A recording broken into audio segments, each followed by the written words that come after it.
Hey everyone, Ryan Meeks here with Escape to Arizona, and in today's video we're going to address the total garbage study that was done by CNBC claiming that Arizona is the worst place to live in the USA. It's so bad you need to tell your friends, neighbors, and the rest of the country to get out as quickly as possible.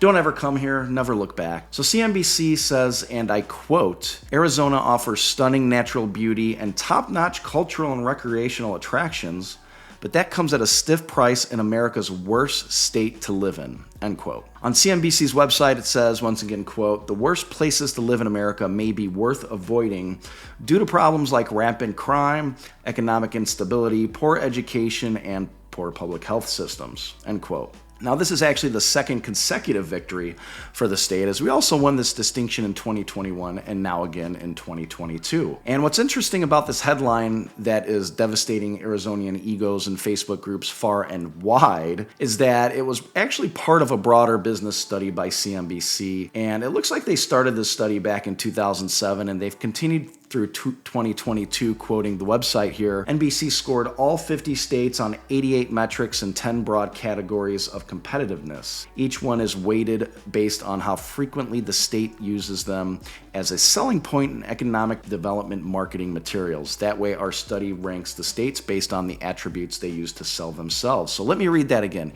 Each category is weighted based on how frequently the states use them as a selling point in economic development marketing materials.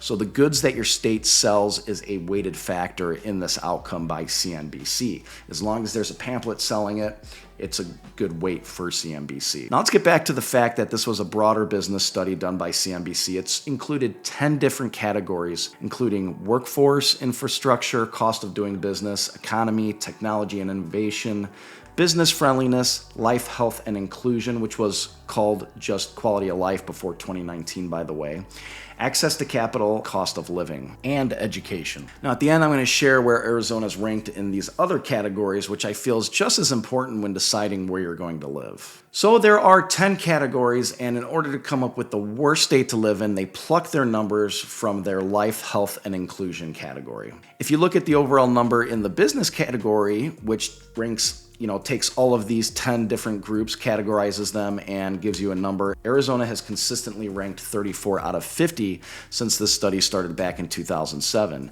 In this health and inclusion category, it ranks dead last, and it just tumbled to last from 37 within the past 2 years. So in 2019, we were at a 37.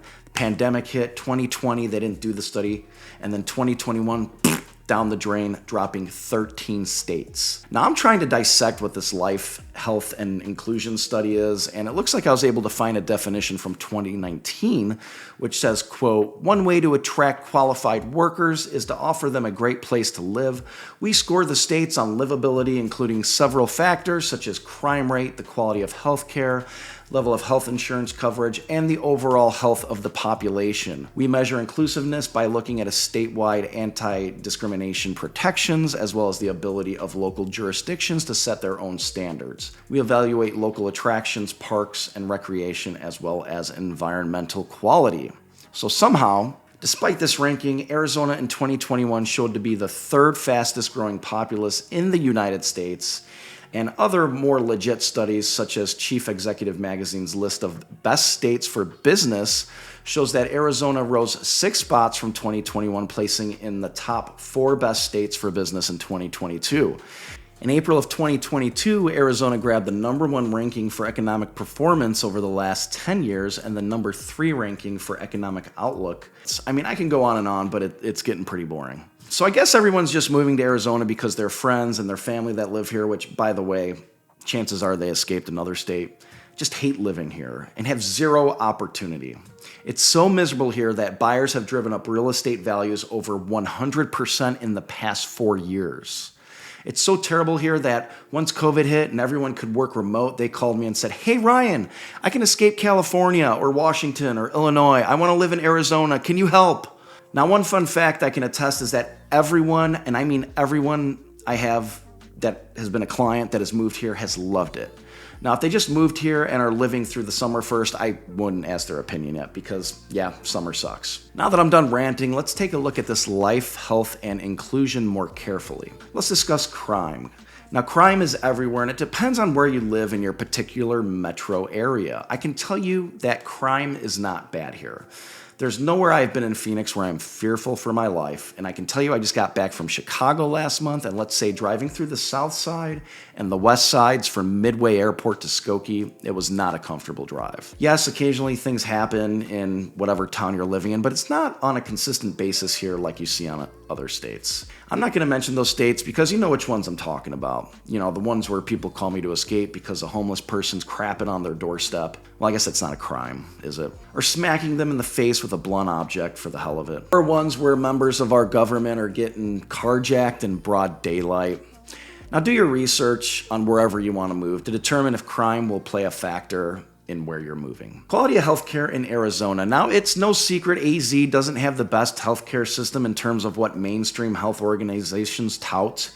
And that is the rate of uninsured, state spending on healthcare per capita, and the ratio of doctors to patients. But it is a growing industry here in Arizona that I suspect is on course to becoming on par with the rest of the nation. We do have the Mayo Clinic in Phoenix, which is definitely a world-renowned hospital to help our elderly here in the metro area. Now, the newest factor, which apparently dropped Arizona down 13 states, is the inclusiveness part. So inclusiveness is basically laws put into place to deal with discrimination, as well as voting laws that are discriminatory.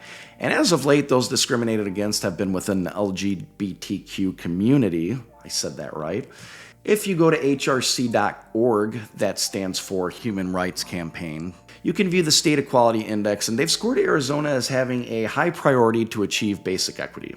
So this is basically the lowest score possible we can see. California and New Jersey is leading the charge in this category with a score of working towards innovative equality. We're also weighing voter rights in the inclusiveness category, which gets a low score in Arizona.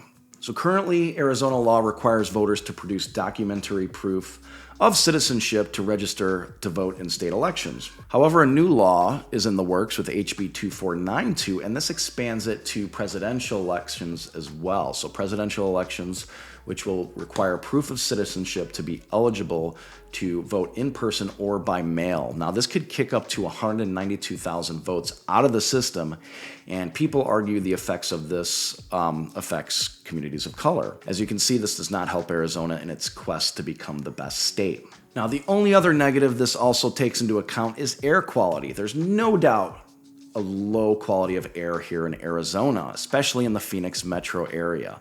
This comes with the territory, and with a lot of sunlight comes a lot of ozone, a lot of particle pollution, and those with asthma or COPD, lung cancer, cardiovascular disease, it puts those people at risk for sure. Air quality stinks. There are places where air quality is a bit better, such as the northeast part of the valley, and it's a bit worse down in the southwest part of the valley. It's not, however, as bad as Los Angeles County. Los Angeles County compared to Phoenix, according to lung.org, has a score of 180 versus Phoenix's 39. So this is very, very bad. This means 180 days of high ozone days compared to Phoenix's 40. So please let me know in the comments what you think of this life, health, and inclusion factor. Would this keep you from living here? And another question I'd love to know is if you've been affected by some of these factors here in Arizona. Has this kind of made you think about moving out? Definitely leave a comment down below. Final metrics that cover this category is local attractions, parks, and recreation. Now, if you've ever been to Arizona, the great thing about it is, yes, there is a desert, but there's basically every type of topography here you can imagine within our great state. You can do whatever you want in the state, whether it's skiing, mountain climbing, hiking. And yes, you can do this in other states, but this is one of the most scenic states, and there are endless Facebook groups, YouTube channels, TikToks dedicated to endless beauty that you see here. So if you want to golf at a 5-star resort, if you want to swim in the Salt River, catch a glimpse of the wild horses, you can do that here. And it's not far. The outdoors here is something I wish I enjoyed a lot more of. And in my opinion, it beats Vermont, Washington, Minnesota, Maine, and Iowa, which were part of the top 10, by the way. Now, interestingly enough, here are the rankings for the other categories you didn't read when you read the headline, Arizona's the worst state to live in 2022. In workforce, we ranked number 7 out of 50. Infrastructure, number 6 out of 50. Cost of doing business, 35 out of 50. Economy, 22 out of 50.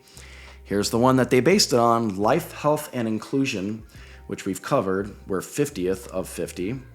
Tech and innovation, 29 out of 50. I feel proud about this. Business friendliness, 4 out of 50. Education, 42nd out of 50. Access to capital, 41 out of 50. Cost of living, 33 out of 50. So let me know in the comments what you think of this study. I'd love to hear if you agree or disagree. Take it easy.